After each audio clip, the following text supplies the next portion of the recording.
एक नेता जो जनता से मिलने निकला था, एक उड़ान जो उम्मीदों से भरी थी, लेकिन किसे पता था कि यह सफर आखिरी होगा। अजित पवार से पहले भी भारतीय राजनीति में कई ऐसे चेहरे रहे जिनकी कहानी हवा में ही थम गई। चुनावी दौरे, समय की मजबूरी और जिम्मेदारियों का बोझ उन्हें आसमान तक ले तो गया, लेकिन वापस नहीं ला सका।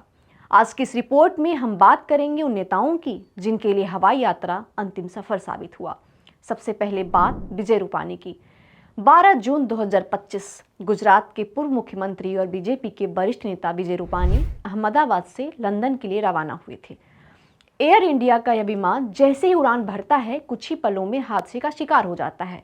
इस भयावह दुर्घटना में विमान में सवार 200 से ज्यादा लोगों की जान चली जाती है। राजनीति का एक अनुभवी चेहरा एक झटके में इतिहास का हिस्सा बन जाता है। दूसरी घटना दोरजी खांडू की।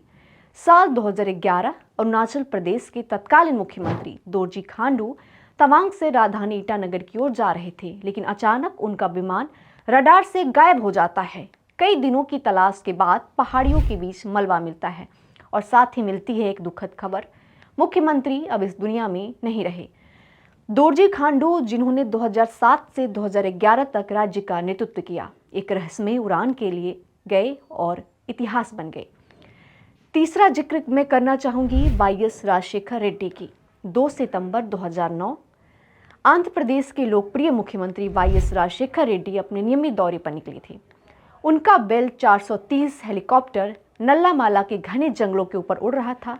मौसम बिगड़ता है, संपर्क टूटता है और फिर घंटों बाद पहाड़ियों के बीच मलबा मिलता है। अब बात जीएमसी बालयोगी की। 3 मार्च 2002 लोकसभा अध्यक्ष जीएमसी बालयोगी एक ऐसा नाम जिसे संसदीय मर्यादा का प्रतीक माना जाता था। भीमावरम से उड़ान भरने के बाद उनका हेलीकॉप्टर आंध्र प्रदेश के कृष्णा जिले में नियंत्रण खो देता है। चॉपर एक तालाब में जाकर गिरता है। इस हादसे में संसद की गरिमा से जुड़ा एक मजबूत स्तंभ टूट जाता है। अब बात माधवराव सिंधिया की। 30 सितंबर 2001 की सुबह कांग्रेस के दिग्गज नेता माधवराव सिंधिया एक राजनीतिक कार्यक्रम के लिए रवाना होते हैं। उत्तर प्रदेश के मैनपुरी के पास घने बादल और खराब दृश्यता विमान को अपनी चपेट में ले लेता है। विमान दुर्घटनाग्रस्त होता है और देश खो देता है एक आधुनिक सोच वाले राजनेता को। अब बात संजय गांधी की। 23 जून 1980 प्रधानमंत्री इंदिरा गांधी के पुत्र संजय गांधी को उड़ान का शौक था। दिल्ली के सफदरगंज एयरपोर्ट के पास हवाई करतब दिखाते वक्त संतुलन बिगड़ता है। कुछ ही सेकंड में विमान जमीन से टकरा जाता है।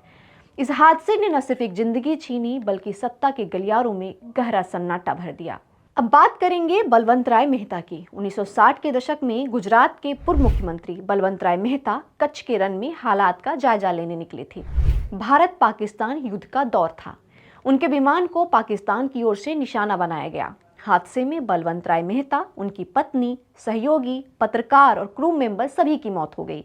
वे देश के पहले बड़े राजनेता बने जिनकी मृत्यु विमान दुर्घटना में हुई। इसी तरह के अपडेट्स के लिए आप देखते रहिए न्यूज़ इंडिया।